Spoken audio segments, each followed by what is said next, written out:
ការប្រកួតបាល់ទាត់ដ៏ក្តៅគគុកនៅវគ្គពាក់កណ្ដាលផ្ដាច់ព្រ័ត្រជើងទី1បានឈានមកដល់ហើយដែលធ្វើឲ្យអ្នកគាំទ្របាល់ទាត់ទូទាំងប្រទេសកម្ពុជាកំពុងរង់ចាំយ៉ាងអន្ទះសារក្រុមទាំងពីរត្រូវបានរំពឹងថានឹងបង្ហាញសមត្ថភាពយ៉ាងខ្លាំងក្នុងការប្រកួតនេះដោយសារតែវាជាជំហានសំខាន់ក្នុងការឡើងទៅវគ្គផ្ដាច់ព្រ័ត្រទាំងសងខាងសុទ្ធតែមានកីឡាករឆ្នើមនិងមានបទពិសោធន៍ខ្ពស់ដែលអាចបង្កើតការប្រកួតដ៏រំភើបមួយការប្រកួតនឹងប្រព្រឹត្តទៅនៅថ្ងៃទី26ខែមេសាឆ្នាំ2026ម៉ោង 18:00 ល្ងាចផ្សាយបន្តផ្ទាល់តាម BEV News អ្នកវិភាគកីឡាបានបញ្ជាក់ថាការប្រកួតនេះអាចមានលទ្ធផលជិតស្និទ្ធព្រោះទាំងពីរក្រុមមានសមត្ថភាពស្មើគ្នាហើយលទ្ធផលជើងទី1នឹងមានឥទ្ធិពលយ៉ាងខ្លាំងទៅលើជើងទី2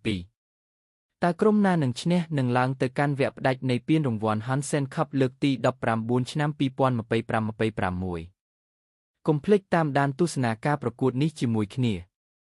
កុំភ្លេច Subscribe, Like និង Share ដើម្បីទទួលបានព័ត៌មានកីឡាថ្មីបន្ថែម